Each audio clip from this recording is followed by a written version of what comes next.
జై గురుదత్త శ్రీ గురుదత్త. సహజంగా మనిషి పరిణామ క్రమంలో కథలనేవి పుట్టుకొచ్చాయి. నిజానికి కథల ప్రాధాన్యత అనన్య సామాన్యమనే మనం చెప్పుకోవాలి. రాతియుగపు మనుషులు సంజ్ఞలతో అభివృద్ధి బాటలు వేస్తే అనంతర కాలంలో మనిషికి సంఘజీవనం ప్రాణావసరమైంది. ఆ సమయంలోనే భాష ఆవిర్భవించిందని మన పెద్దలు చెప్తూ ఉంటారు. మనిషి నుండి మనిషికి సమాచారం చేరవేయడానికి చిన్న చిన్న పదాలతో కూడిన కథలు అప్పుడే ఊపిరిపోసుకున్నాయి. దేశాల వారీగా ప్రాంతాల వారీగా భాష రూపాంతరం చెందుతూ ప్రాంతీయ జీవన స్థితిగతుల నేపథ్యంలో అప్పటి ఆలోచనా పరులు మౌఖిక కథల ప్రచార ప్రయాణం ప్రారంభించారు. తదనంతర కాలంలోనే భాష లిపి రూపం సంతరించుకోవడంతో కథా ప్రయాణం వేగంగా పుంజుకుంది. నాటి రాజుల కాలం నుంచి నేటి వరకు కూడా కథలు ప్రచారంలో ఉన్నప్పటికీ ముద్రణారంగం అందుబాటులోకి వచ్చిన తర్వాత మాత్రం సామాన్య ప్రజానీకానికి సైతం చేరువయ్యాయి కథలు. ఇందులో ఏమాత్రమూ సందేహం లేదు. మన జీవితంలో కథ ఒక భాగం అయిపోయిందండి. నిజంగా చెప్పుకోవాలంటే మన జీవితమే ఒక కథ, అందులో ఒక భాగం అయిపోయింది. కథలు లేకుండా మనిషి జీవితాన్ని అసలు మనం ఊహించలేము కూడా. కథలు లేకుంటే మనిషి పిచ్చివాడైపోతాడు. పాట నుంచి మొదలైన మనిషి జీవితం కథ నుంచి సాగుతుంది. ఇది సత్యం అండి. మనిషి చనిపోయిన తర్వాత కూడా కథలాగా కొనసాగుతుంది. ఇప్పుడు మనం ఒక వ్యక్తి గురించి చెప్పుకుంటున్నామంటే అది కథలాగానే చెప్పుకుంటున్నాం. కథలు ఏం చేస్తాయి? కథలు ఎప్పుడూ కూడా మనల్ని ఆలోచింపచేస్తాయి. ఏ ఉన్నాయండి కథల వల్ల ఉపయోగం లేదు అనుకునేవాళ్ళు వాళ్ళని పక్కన పెట్టండి. ఎందువల్లంటే వాళ్ళు ఖాళీగా కూర్చుని మాట్లాడేటటువంటి మాటలు, ఉపయోగం లేని మాటలు. ఎవరికి వాడు ఉపయోగపడ్డు, వాడి కుటుంబానికి వాడు అసలు అంతకన్నా ఉపయోగపడ్డు. అలాంటి వాళ్ళ గురించి మన చర్చలు అనవసరం. కథలు మనల్ని ఆలోచింపజేస్తాయి, కథలు మనల్ని నవ్విస్తాయి, కథలు మనకి కళ్ళు తెరిపిస్తాయి. అందుకనే మన పూర్వీకులు మన తాతల నాటి కాలంలో వాళ్ళు దగ్గర కూర్చోబెట్టి మన తల్లిదండ్రులకి కథలు చెప్పేవారు. ఆ కథలు మన తల్లిదండ్రులు మనకు చెప్పారు. ఇలా చెప్పడం ఒక సంస్కారవంతంగా వెళ్ళింది మన జీవితంలో. అలా వెళ్ళటం వల్లే ఈ రోజున అనేక రకాల విషయాలు మనకు తెలుస్తున్నాయి అంటే ఆ పెద్దల యొక్క దీవెల్లే. ఎందువలంటే చక్కగా కూర్చోబెట్టి మన కథలు చెప్పేవారు ఆ రోజుల్లో. అందుకనే కథలు ఎందుకండి ఉపయోగం అనుకున్న వాళ్ళకి ఖచ్చితంగా మనం చెప్పాల్సింది, కథలు మనల్ని ఆలోచింపజేస్తాయి, కథలు మనల్ని నవ్విస్తాయి, కథలు కళ్ళు తెరిపిస్తాయి, కథలు మన కళ్ళల్లో గడ్డకట్టిన కన్నీళ్లను ప్రవహింపచేస్తాయి. మనసు కరిగిపోతుంది. అద్భుతమైన కథ చదువుతుంటే మనసు కరిగిపోతుంది. కథల్లో మనకు తెలియని మహత్తు ఉంది. భారతదేశంలో ప్రాచీన కాలం నుండి కథకి చాలా ప్రాధాన్యత ఉన్నాయి ఈ కథలకి. అందుకనే అల్లరి చేసే పిల్లలు సైతం కథలు చెప్తుంటే నోటి మీద వేలేసుకుని అలా కూర్చునేవాళ్ళు. అందుకనే పూర్వకాలంలో పాఠశాలల్లో ఒక పీరియడు SUPW అని ఉండేది. చక్కగా పిల్లలకి ఆ నీతి పాఠాలు బోధించేవారు మాస్టర్లు, ఉపాధ్యాయులు. బేతాళ కథలు, కాశీమజరీ కథలు, హితోపదేశం, పంచతంత్ర కథలు ప్రాచుర్యంలో ఉన్నాయి అంటే అర్థం ఏంటంటే కథలే కదండి అని పక్కన పెట్టడం కాదు. అవి మన జీవిత విలువలను ప్రతిబింబం చేస్తాయి.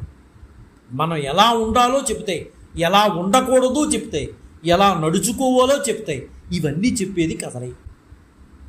అయితే ఆ సాంప్రదాయంతోనే అన్ని భారతీయ కథలు రచింపబడ్డాయి. అదే దిశలో హిందీ కథానిక కూడా రూపొందిందుకుంది. మన తెలుగే కాదు, హిందీ కథానిక కూడా అదే సమయంలో అలాగే రూపొందిందుకున్నాయి. ఎలాగా? హితోపదేశ కథలు కానీ, కాశీమజరీ కథలు కానీ, బేతాళ కథలు కానీ ఇలాంటివి కూడా హిందీ కథానిక రూపుదిద్దుకుంది. అలా హిందీ కథానికలు కూడా ప్రపంచానికి గొప్ప విలువల్ని, సంస్కారాన్ని నేర్పాయి. ఒక్క తెలుగు కథలు ఒకటే కాదండి, అనేక భాషల్లో వచ్చిన కథలు గొప్ప సంస్కారాన్ని నేర్పాయి. అలా హిందీ కథానికల్లో పేరెన్నిక గన్న వారిలో మొదటి తరం కథానాయకుడిగా వాసికెక్కిన వారు, మన నేటి ప్రాతస్మరణీయుల జాబితాలో గుర్తింపబడిన వారు ప్రేమ్చంద్ గారు. నేడు వారి జయంతి సందర్భంగా వారికి మనస్ఫూర్తిగా నివాళులర్పిస్తూ వారి జీవిత విశేషాలను మనం తెలుసుకోవడానికి ప్రయత్నం చేద్దాం. అయితే బ్రౌన్ నిఘంటువు ఒక మాట చెప్తోంది, కథ అంటే ఇంచుక సత్యమైన కల్పిత ప్రబంధము. కథకి చక్కటి నిర్వచనాన్ని బ్రౌన్ నిఘంటువు మనకిచ్చింది. అసలు కథ అంటే ఏంటి అంటే ఇంచుక సత్యమైన కల్పిత ప్రబంధము అని చెప్తోంది. కథ చెప్పువాడిని కథకుడు అంటారు. కథ చెప్పే విధానాన్ని ఏమంటారు? కథనం అంటారు. అయితే అని చెప్పే విషయాన్ని, కథనం అని చెప్పే విషయాన్ని కథితమా అని అంటారు. ఎంత చక్కగా ఉందో చూడండి. కథ అంటే కల్పిత ప్రబంధము, ఇంచుక సత్యమైన కల్పిత ప్రబంధము అని అర్థం. కథ చెప్పేవాడిని కథకుడు అంటారు. కథ చెప్పే విధానాన్ని కథనం అని, చెప్పే విషయాన్ని కథితమా అని అంటారు. ప్రపంచంలోని గొప్ప కథకుల్లో ప్రేమ్చంద్ గారు ఒకరు. నేను ప్రపంచము అన్న మాట వాడాను అంటే ఆయన ఎంత గొప్పవాడో ముందు ముందు మీకే తెలుస్తుంది. ఆయన ప్రపంచంలో గొప్ప కవి అన్నా తప్పులేదండి. నిజంగా అంత గొప్ప సాహిత్యాన్ని ఈ ప్రపంచానికి అందించారు. మున్షీ ప్రేమ్చంద్ కథలు మనిషి ఎలా ఉండాలో ఆలోచింపజేస్తాయి. ఆయన కథల్లో ప్రేమ, మానవత్వం, అనుబంధం ఎన్నో కలగలిపి ఉంటాయి. అవి ఎంచుకునే దాన్ని బట్టి ఆధారపడి ఉంటాయి, మనం తీసుకునే దాన్ని బట్టి ఆధారపడి ఉంటాయి. మున్షీ ప్రేమ్చంద్ గారు హిందీతో పాటు ఉర్దూ సాంఘిక కల్పనలో ముందున్నారు. ఆయన భారతదేశంలోని మొదటి తరం రచయితల్లో ఆయన ఒకరుగా మనం మాట్లాడుకుంటాం. ఆయన రచనను కులసోపాన క్రమము మరియు సమాజంలో ప్రబలంగా ఉన్న స్త్రీలు మరియు కార్మికుల దుస్థితికి అంకితం చేశారు ఆయన. అంటే ఆయన ఏం మాట్లాడినా కుల వ్యవస్థల్లో అణగారిపోయిన వారి గురించి, స్త్రీల గురించి, కార్మికుల గురించి ఆయన సోపాన క్రమం అనేది ఉంటుంది.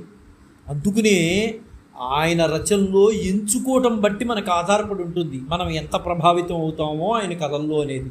ఆయన ఎల్లప్పుడూ కుల వివక్షత మరియు వరకట్న ప్రాబల్యం వంటి వాటికి ప్రాముఖ్యతనిచ్చే సమస్యలపై వ్రాయడం దృష్టి పెట్టారు ఆయన. అందుకనే నవలా రచయితగా, కథా రచయితగా మరియు నాటక రచయితగా ఆయన గొప్ప పేరు తెచ్చుకున్నారు. ఆయన్ను రచయితలందరూ కూడా, ఆయన రచయితగా ఉన్నప్పటికీ కూడా ఆయనలో ఉన్న గొప్ప గుణం ఏంటంటే ఉపన్యాసం అద్భుతంగా ఇస్తారు. ఎంతమంది విన్నా ఇంకా వినాలి వినాలి వినాలి అనే తపన కలుగుతుంది మనకి. అంత అద్భుతంగా ఉపన్యాసం ఇవ్వగలడు కాబట్టి ప్రేమ్చంద్ర గారిని ఉపన్యాస సమ్రాట్ అని పేరుతో పిలుస్తారు ఆయన్ని. ప్రేమ్చంద్ గారు బెనారస్ శివారులో ఉన్నటువంటి ఒక చిన్న కుగ్రామంలో, లమాహి అనే కుగ్రామంలో మున్షీ అజేబ్లాల్ ఆనంది దంపతులకు ప్రేమ్చంద్ గారు సరిగ్గా ఇదే రోజు 1888 సంవత్సరం జూలై 31న జన్మించారు. ఆయన తల్లిదండ్రులు ఈయనకి, మన ప్రేమ్చంద్ర గారికి అసలు పేరు ఏంటంటే ధన్పత్ రాయ్ శ్రీవాస్తవ్ అని పేరు పెట్టారు. ఈయన మామయ్య గారు ఏమని పిలుచుకునేవారంటే మన ప్రేమ్చంద్ గారిని ముద్దుగా మహాబీర్, నవాబ్ అని ప్రేమ్చంద్ గారిని ముద్దుగా పిలుచుకునేవారు. ప్రేమ్చంద్ గారు 8 ఏళ్ల వయసు వచ్చేసరికి ఆయన తల్లి గారు మరణించారు. ఆయన తండ్రి గారు పోస్టల్ డిపార్ట్మెంట్లో క్లర్క్గా చేసేవారు. ఆయనకు ఉద్యోగ రీత్యా అటు ఇటు స్థానచలనం వచ్చేది. అయితే ఆ క్రమంలోనే తల్లిగారు పోవడం అంటే కొద్ది కాలం తర్వాత ఆయన మళ్ళీ పునర్వివాహం చేసుకున్నారు. ధన్పత్ రాయ్ శ్రీవాస్తవ్ నామకరణం అయినటువంటి ప్రేమ్చంద్ గారు ప్రేమగా, అందరూ కూడా చుట్టుపక్కల వాళ్ళు ప్రేమగా నవాబు నవాబు అని పిలుచుకునేవారు ఆయన్ని. ఆయన ప్రారంభ రచనలన్నీ కూడా నవాబ్ రాయ్ అనే పేరుతోనే ప్రచురితం అయ్యాయి. ఆయనకి మున్షి అనే ఉపసర్గను పాఠకులు గౌరవ బిరుదుగా ఇచ్చారు.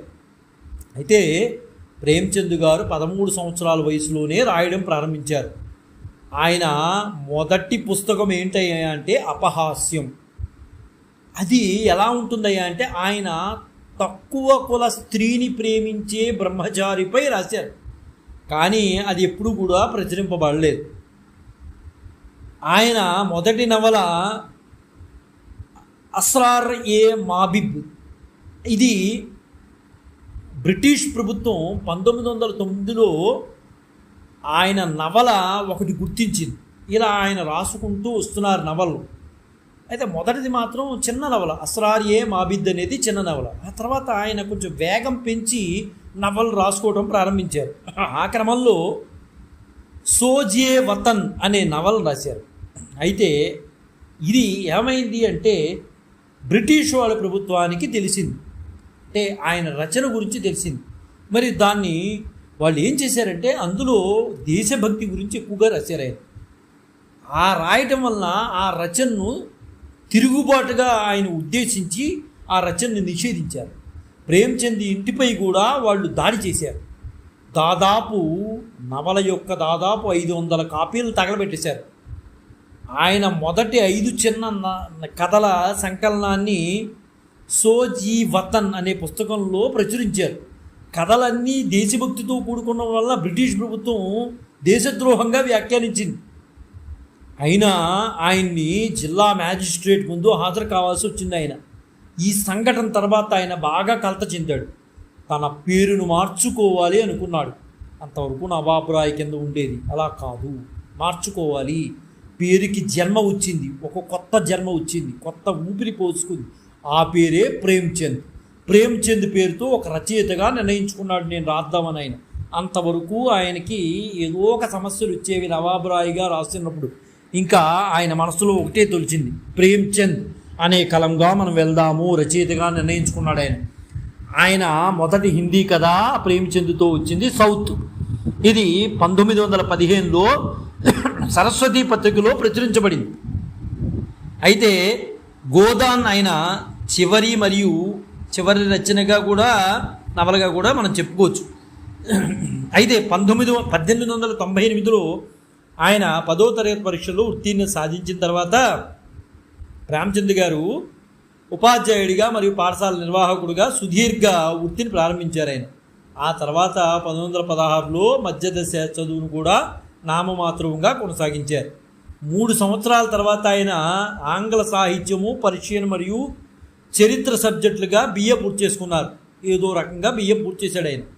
ఆయన పొందిన డిగ్రీ జ్ఞానంతోనే మరింతగా భారతీయ చరిత్ర మరియు పురాణాలు, ఇండో ముస్లిం సాంస్కృతిక చరిత్ర, సమకాలీన సమాజం మరియు ప్రపంచ నలుమూలల నుండి ఆయన సొంత సాహిత్య పఠనాలు ప్రేమచంద్ పనిని ప్రభావితం చేశాయనట్లో ఏమాత్రమూ సందేహం లేదండి.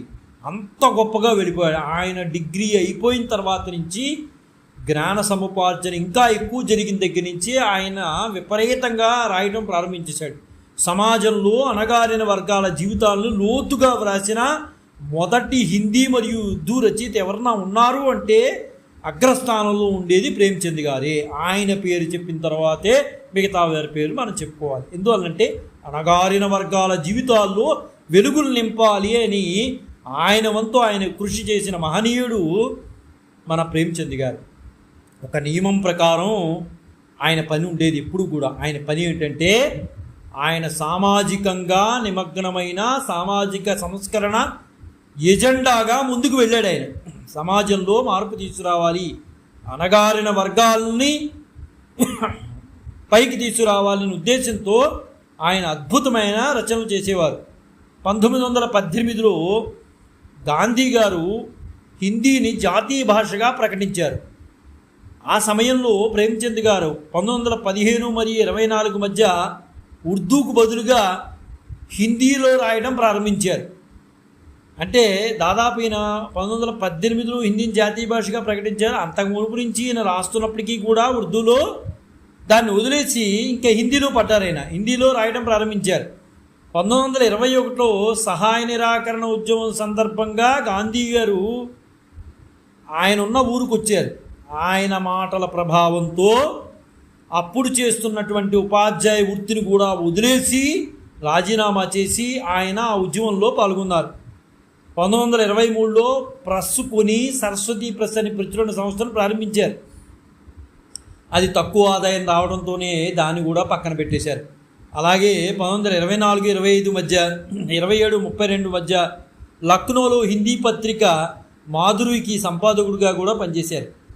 ఆయన జీవితంలో పడటం లేవడం అనేది చాలా స్పష్టంగా కనిపిస్తుంది. మళ్ళీ 1930లో ఆయన హన్స్ అనే పత్రికను ప్రారంభించారు. మళ్ళీ 2 సంవత్సరాల తర్వాత జాగరణ్ అనే మరొక పత్రికను తీసుకున్నారు. అంటే పత్రిక తీసుకోవడం, నడపలేకపోవడం, వదిలేయడం ఇవే ఎక్కువగా జరుగుతుండేది. ప్రేమ్చంద్ గారికి నిజానికి చెప్పాలంటే ఆయనది బాల్య వివాహం. చిన్నప్పుడే బాల్యంలోనే వివాహమైంది. కానీ అది బలవంతపు వివాహంగా, అయిష్టమైన వివాహంగా ఆయనకి అనిపించేది. పెద్దలు చేసిన పెళ్ళి అయినా ఆయన అంగీకరించలేదు. ఆమెతో కొంతకాలం వరకు జీవనం చేయలేదు. ఈలోగా పేపర్లో ఒక ప్రకటన చూశారు ఆయన. ఏమిటి ప్రకటన అంటే, బాల్యంలోనే వివాహ వైధవ్యం సంభవించిన 11 ఏళ్ల బాలికను వివాహమాడేందుకు అభ్యుదయ భావాలు కలిగినటువంటి యువకుడు మాకు కావాలి అనే ప్రకటన కనిపించింది. ఈయన నిజానికి అభ్యుదయ భావాలు ఉన్నటువంటి మహామనిషి. ఇంకా ఆ ప్రకటన చూసిన తర్వాత ఆయన మైమరిచిపోయాడు. ఆయన అభ్యుదయ భావాలకు పదును పెట్టేటటువంటి అవకాశం భగవంతుడు ఇచ్చాడు అనుకుని ఆయన అది చూసి ప్రేమ్చంద్ గారు వెంటనే స్పందించారు. తాను చేసుకుంటానని ముందుకు వెళ్ళారు. ఆ విధంగా ఆ 11 ఏళ్ల బాలిక పేరు శివరాణీదేవి. ఆమెను ఇష్టపడి పెళ్లి చేసుకున్నాడు. భావవాదం ఆయనలో అభ్యుదయవాదం ఎంతగా ఉందో అనే దానికి ఇదే నిదర్శనం. 11 ఏళ్ల శివరాణీదేవిని ప్రేమ్చంద్ గారు వివాహం చేసుకున్నారు. తనకు ఇంతకుముందు పెళ్ళైన విషయం శివరాణీదేవికి చెప్పలేదు. ఆయన సమాజపు కట్టుబాట్లు తెంచే ప్రయత్నం చేశారు ప్రేమ్చంద్ గారు. సమాజంలోని లోటుపాట్లను, స్త్రీలకు జరుగుతున్న అన్యాయాలను, మూఢనమ్మకాలను నిరసిస్తూ రచన చేశాడు. అసలు ఆ మూఢనమ్మకము అనే మాట దరిదాపుల్లో కూడా వచ్చేది కాదు. ఆయన విశ్వసించేవాడు కాదు మూఢనమ్మకాలు. అలాగే ఎవరైనా చెప్తుంటే వినేవాడు కాదు. అంత ఖండీగా చెప్పేవాడు ఏ విషయాన్నైనా సరే. మంచి పేరు ప్రతిష్టలు సంపాదించాడు. ఎందువల్లంటే మూఢనమ్మకాలను, మూఢ విశ్వాసాలను దూరంగా పెట్టేవాడు ఆయన. ఏది కూడా విశ్వసించేవాడు కాదు అలాంటి విషయాన్ని. వారి సంసార జీవితంలో కూడా సహజంగా వాదులాట్లు వస్తూ ఉంటాయి. ఆయన సంసారంలో కూడా వాదులాట్లు సామాన్యం. అయినా ప్రేమ్చంద్ గారు శివరాణీదేవి గారి మధ్య ప్రేమానురాగం ఎంత అద్భుతంగా ఉండేదంటే అంత అద్భుతంగా ఉండేది. ప్రేమ్చంద్ గారిని వదిలి శివరాణి గారు దూరంగా ఉండేందుకు ఒక్క క్షణం కూడా ఇష్టపడేది కాదు ఆవిడే. అంత అద్భుతమైన ప్రేమ వారిద్దరి మధ్యలో.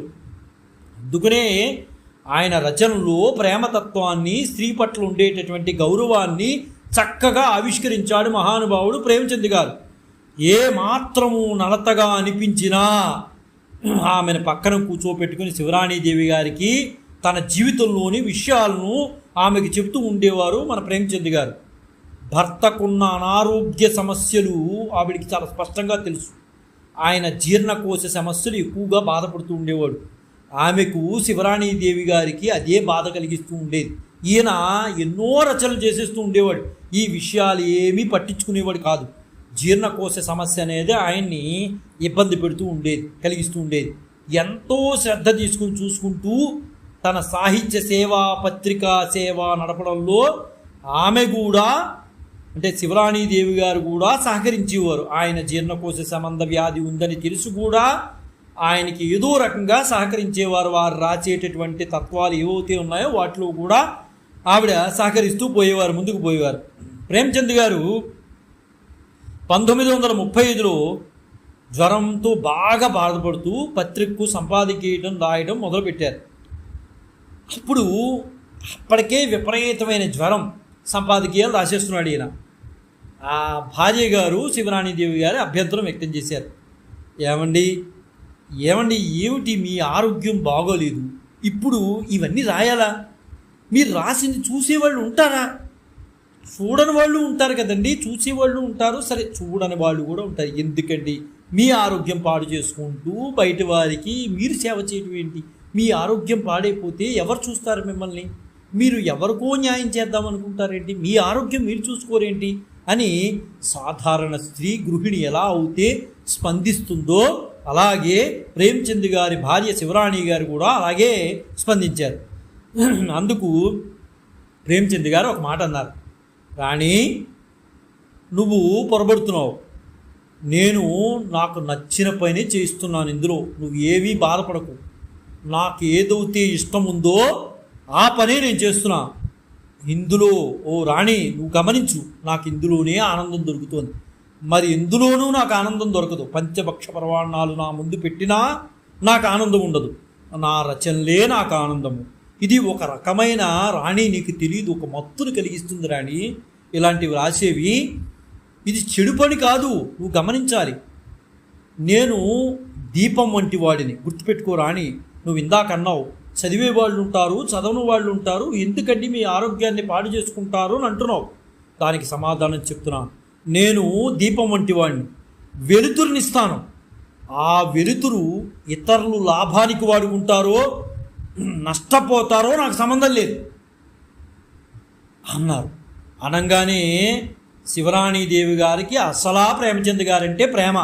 ఆయన అన్న మాటకి తల ఊపి ఆమె ఇంకెప్పుడు కూడా ప్రేమచంద్ గారికి ఈ రచనా వ్యాసంగంలో ఆయన ఎప్పుడు కూడా ఆమె అడ్డుపడలా. అంత చక్కటి ప్రేమ ఆయన పట్ల ఉండేది శివరాణీదేవి గారికి. ఆనాటి నుంచి ఈయన ఇంకా విపరీతంగా రచనలు చేశాడు. ఆవిడకు ఉపదేశం చేసిన తర్వాత ఆవిడ ఇంకా అడ్డుపడలా. ఏమండి మీకు ఆరోగ్యం చెడుతోంది, మీరు రాయొద్దు అనే మాట అనలేదు ఆవిడ. ఇంకా ఆవిడ మాట్లాడకుండా ఊరుకుంది. అంటే ఆయనకి తెలుసు, బాగా చదువుకున్నవాడు, ఆయనకి తిరిగిపోవడం ఏంటి, సరే ఇంత చక్కగా చెప్పిన తర్వాత ఇంకా అర్థం చేసుకోకపోవడం నా పొరపాటే అని మాట్లాడకుండా కూర్చుంది. అయితే ఆ క్రమంలోనే ఆయనకు ఆరోగ్యం తగ్గడం మొదలుపెట్టింది. 1936లో గోదాన్ అనేది అచ్చయింది. ఇది ఆయన రాసినటువంటి నవలలో అద్భుతమైన సృష్టి గోదాన్. అసలు దాని గురించి 2 లైన్లు చెప్పుకున్న తర్వాత మిగతా అంశంలోకి వెళ్దాం. గోదాన్ అంటే ఆవు బహుమతి అని అర్థం.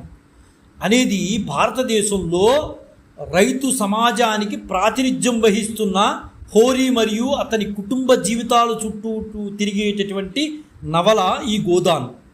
అత్యద్భుత సృష్టి మన ప్రేమ్చంద్ గారి నవల అంతా.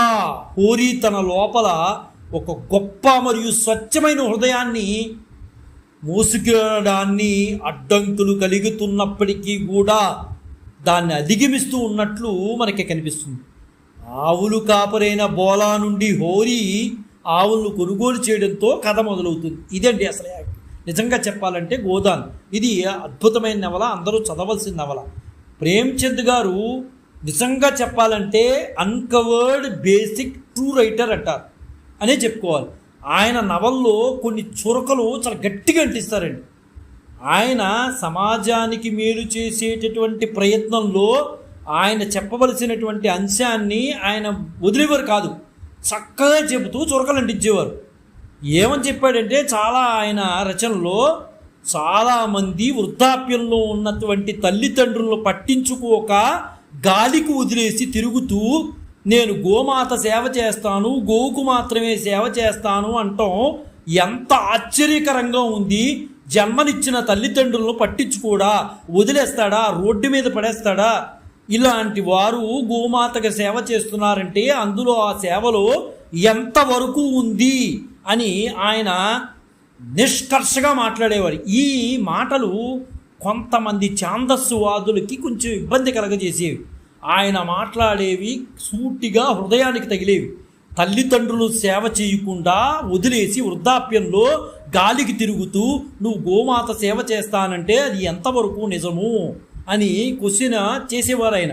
ఇలాంటి భాషాపరమైనటువంటి మాటలు చాలా స్వచ్ఛంగా ఘాటుగా వెళ్ళిపోయాయి జనంలోకి. అయితే కొంతమంది ఆయన వ్యతిరేకించినప్పటికీ కూడా మరికొంతమంది ఆయన మాటల్లో నిజముంది అనుకునేవారు. ఆయన భాష సంపన్నమైన ఉర్దూ కాదు, ఆడంబరమైన హిందీ కాదు, ఆయన సాధారణమైన హిందుస్థానీ భాషను వాడేవారు. అందరికీ అర్థమయ్యేది. భారతదేశంలో మిలియన్ల మంది ప్రసంగాన్ని మరియు వారి ప్రత్యేకతకి సరిపోయే మాధ్యమాన్ని ఉపయోగించి అద్భుతమైన నవలా సృష్టి చేసేవారు ప్రేమచంద్ గారు. అంత అద్భుతమైన నవలలు ఇంకెక్కడా మనకి లభ్యం కావు. అంత అద్భుతంగా ఉంటుంది రచనలు. చదువుతున్న కొద్దీ ఇంకా చదవాలనే అనిపిస్తుంది. మంగళసూత్రం అనే మరొక నవల్ని ఆయన ఆవిష్కరిద్దామని ఆలోచిస్తున్నారు. కానీ ఆయనకి ఆరోగ్యం సహకరించట్లా.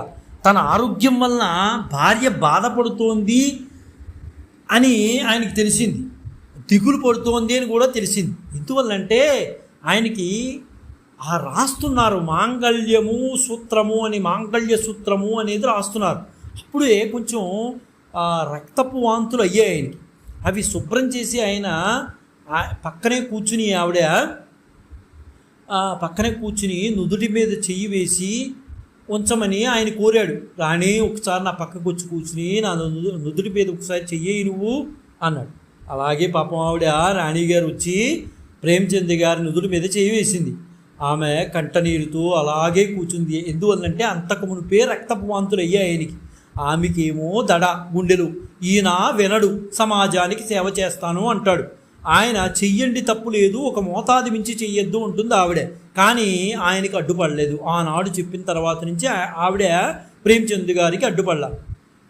అప్పుడు వెంటనే అలా నుదుటి మీద చెయ్యి వేసి రాణిగారు కూర్చుని అలా కళ్ళమ్మ నీళ్ళు పెట్టుకుని అలా ఎక్కడ చూస్తాడు, ఆయన చూస్తే ఇంకా బాధపడతాడు దిగమింగుకుంటూ కళ్ళు నీళ్లు వస్తున్నా ఒక పక్కన తుడుచుకుంటూ ఒక కంటితో ఆనందాన్ని మరొక కంటితో దుఃఖాన్ని చూపిస్తూ బాధపడుతున్నటువంటి రాణి గారిని చూసి ఒకే మాట అన్నాడు ప్రేమచంద్ గారు. రాణి, నీకు తెలియకుండా దాచిన రహస్యాలు ఇంతకాలం ఉన్నాయి, నేను చెప్తాను, అది విను. నాకు మొదట ఒక వివాహం జరిగింది. తర్వాత నా జీవితంలో ప్రవేశించింది నువ్వు. నిన్ను పెళ్లి చేసుకున్నాక కూడా ఆమెతో నేను సంబంధం సాగించాను. అలాగే నీకు చెప్పకుండా కొందరికి డబ్బులు ఇచ్చేశాను. అది మంచో చెడు నాకైతే తెలియదు. అడిగిన వారికి నేను డబ్బులు ఇచ్చేసేవాడిని. వాళ్ళ యొక్క పరిస్థితులు చూసి డబ్బులు ఇచ్చేసేవాడిని. అప్పులు తీర్చేందుకు మరి వాళ్ళకి ఇచ్చిన అప్పులు తీర్చేందుకు నేను ఏం చేసేవాడిని, కథలు రాసేవాడిని. ఎవరి దగ్గర డబ్బులు తీసుకొచ్చి లేని వాళ్ళకి డబ్బులు ఇచ్చేవాడిని. దాని తద్వారా నేను కథలు రాసి అప్పులు తీర్చేవాడిని. ఇలా తాను చేసిన తప్పుల్ని ఒప్పుకోవడం మొదలుపెట్టాడు ప్రేమచంద్ గారు.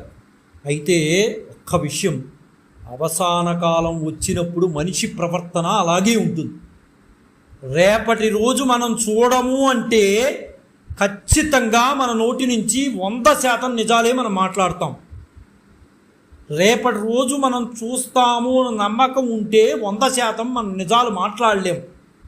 మనం చూడము అన్న విషయం తెలిస్తేనే మనం 100% నిజాలు మాట్లాడగలుగుతాం. ప్రేమచంద్ గారి విషయంలో కూడా అదే జరిగింది. నిజానికి ఆయన చేసేవన్నీ కూడా శివరాణీదేవి గారికి తెలుసు. అయినా ఆయన కోసం వాటిని తెలియనట్లుగానే మౌనం వహించింది. ఆ విషయం ప్రేమచంద్ గారికి అర్థమైంది. ఎందువల్లంటే ఆమె కంట్లోంచి నీరు ఇలా కారటం చూశాడు ప్రేమచంద్ గారు. ప్రేమచంద్ గారు మామూలు వ్యక్తి కాదు. ఆయన నవల్లో పండిపోయినవాడు. భార్య విషయం ఇంకా తెలుసుకోలేడా?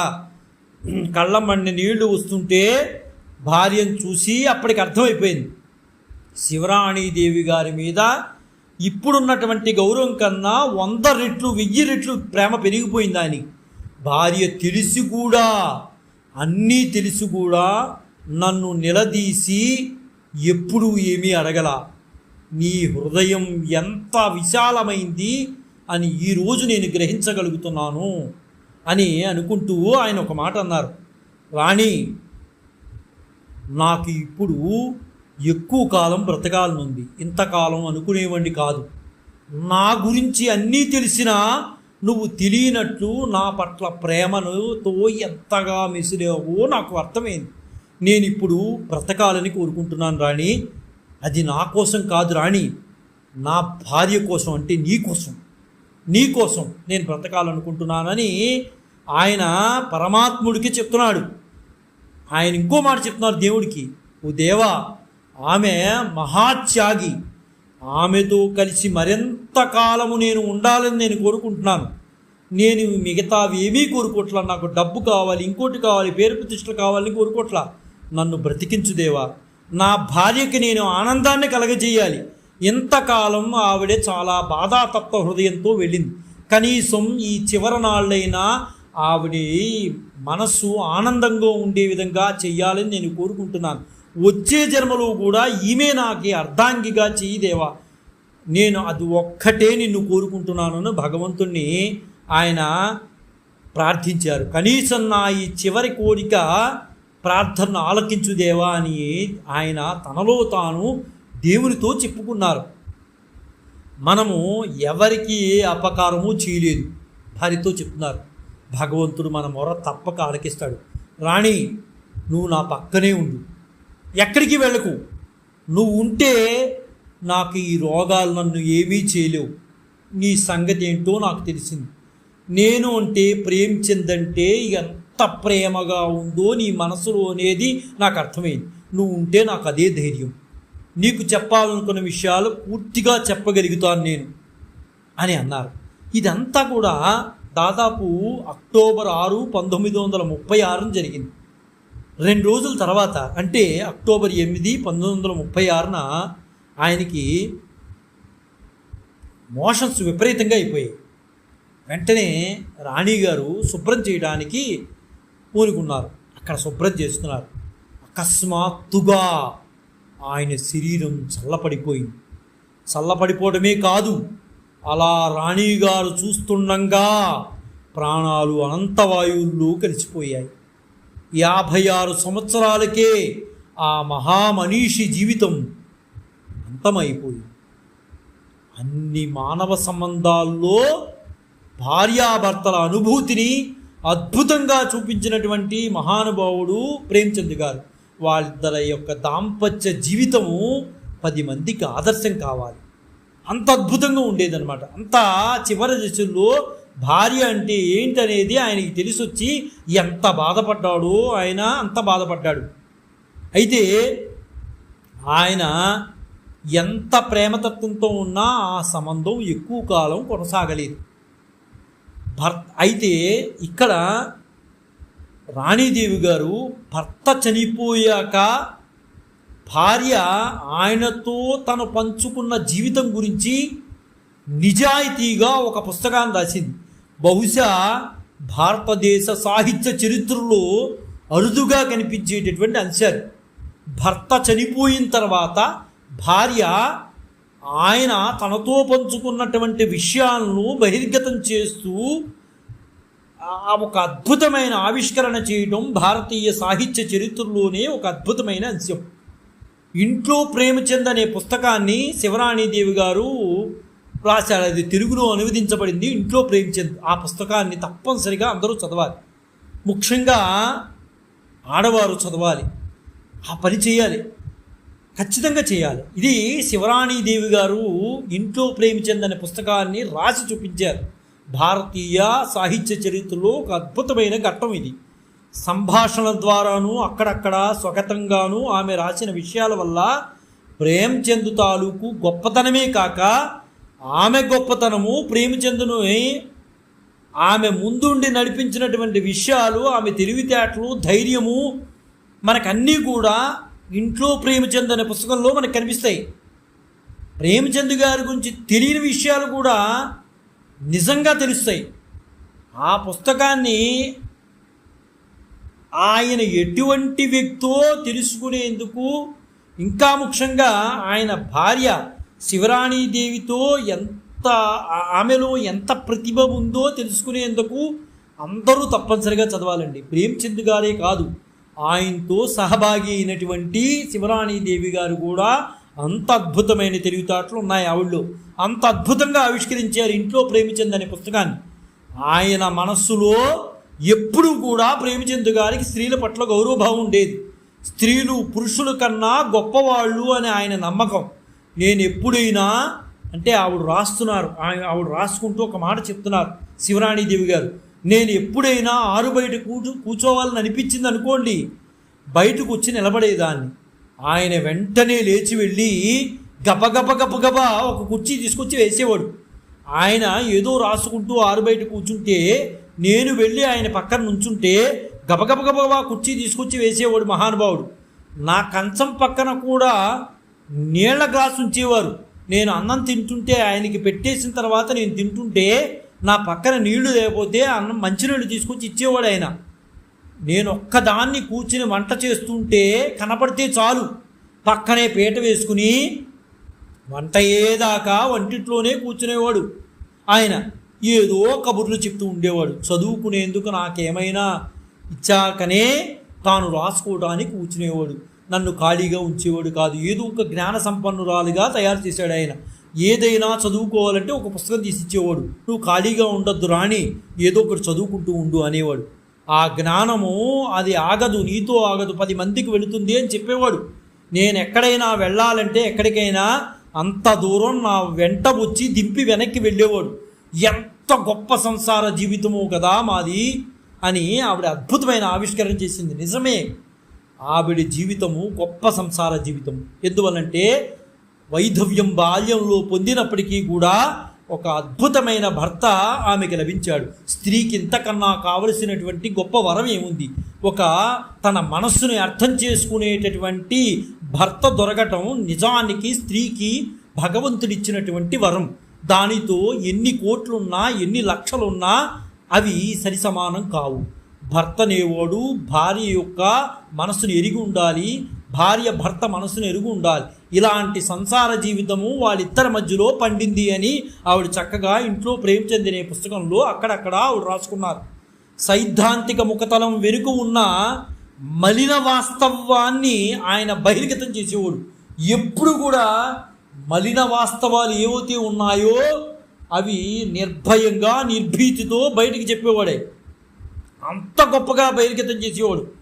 అయితే ఇలా విమర్శలు బయటికి ఎప్పుడైతే చెప్పాడో ప్రముఖుల విమర్శలు కూడా ఆయన పొందాడు. ఆధిపత్య వర్గం నుండి కూడా కొన్ని సమస్యలు వచ్చినాయి.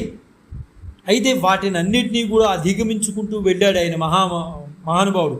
ప్రేమచంద్ గారు చాలా గొప్ప రచయిత. ఇందులో కాదనలేనటువంటి సత్యం. ఎంతమందిని ప్రభావితం చేశాడంటే అంతమందిని ప్రభావితం చేశాడు. కొంతమంది మూర్ఖులు ఆయన్ని మహామనిషి అంటే తట్టుకోలేరు. ఎందువల్లంటే ఛాందస్సు భావాలు కలిగినటువంటి, మూఢనమ్మకాలు కలిగినటువంటి, మూఢ విశ్వాసాలు కలిగినటువంటి వారు ఆయన మహామనిషి అంటే తట్టుకోలేరు. ఎందువల్లంటే వాటిని అన్నింటినీ దూరం పెట్టిన మహామనిషి మన ప్రేమచంద్ గారు. స్త్రీవాద దృక్కోణం నుంచి ప్రేమచంద్పై తీవ్ర విమర్శలు చెలరేగాయి. ఇక వలసవాద భారతదేశంలోని లోబర్చుకునే శక్తులపై ఆయన కథానికలు తీవ్రంగా దాడి చేస్తే ఆయన రాసిన గోదాన్, గబన్, నిర్మల్ వంటి నవళ్ళు కొంత బద్దలు కొట్టేసినట్లు ఉంటాయి. ఇంకా మామూలుగా ఉండవండి. అది చదివితే అసలు తప్పు చేసేవాడికి ఎక్కడో గుచ్చుకుంటుంది. అలా ఉన్నట్టు ఉంటుందన్నమాట. గోదాను, గబన్ను, నిర్మల్ వంటి నవళ్ళు కొంత బద్దలు కొట్టి చెప్పాడు. ఏ విషయాన్నైనా సమాజంలో అన్యాయాలపై ఆయన సూటిగా ప్రశ్న చేశాడు. నిర్మోహమాటంగా రచనలతో విరుచుకుపడిపోయేవాడు. అది ఆయన నవల వస్తుంది అంటే విమర్శకారులు భయపడేవారు. వాళ్ళల్లో ఉన్నటువంటి సమాజంలో ఉన్నటువంటి ఏవైతే ఉన్నాయో తప్పిదాలను ఎండగట్టేవాడు. ఆయన రచనలు కొన్ని ఘాటుగా గురి అయినప్పటికీ ఆయన అనుకరించే రచయితలు మాత్రం పలువురు రంగప్రవేశం చేశారనే చెప్పుకోవాలి. ఎంత ఘాటుగా చెప్పినా, ఎంత విమర్శలకు గురి అయినా ఆయన రచనలు ఆయన్ని అనుసరించే వర్గం ఎప్పటికీ ఉన్నారు. ఆయన రచనలు పాఠకులకే కాక సాటి రచయితలకు కూడా ప్రేరణగా నిలిచి ఉంటాయి. ఇందులో ఆశ్చర్యం ఏమీ లేదండి. ఖచ్చితంగా మహానుభావుడే.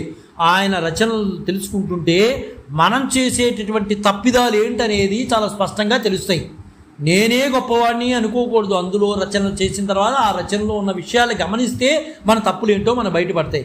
ప్రేమచంద్ గారు అలా ఎండగట్టేవాడు మనుషుల్ని. మూఢ విశ్వాసాలు, మూఢనమ్మకాలను ఖరాఖండిగా ఖండించేవాడు. ఏ మాత్రం విశ్వసించేవాడు కాదు. అటువంటి ప్రేమపాత్రుడు, ప్రేమ దురంధరుడు మన ప్రేమచంద్ గారు ఈరోజు పుట్టినరోజు కాబట్టి ఆయన జయంతి సందర్భంగా ఆ మహనీయుడికి ఘనమైన నివాళులు అర్పిస్తున్నాం. జయ గురుదత్త, శ్రీ గురుదత్త, శ్రీపాద శ్రీవల్లభ చరణదాసుడు, మానికొండ రాజశేఖర శర్మ, రాజమహేంద్రవరం. స్వస్తి.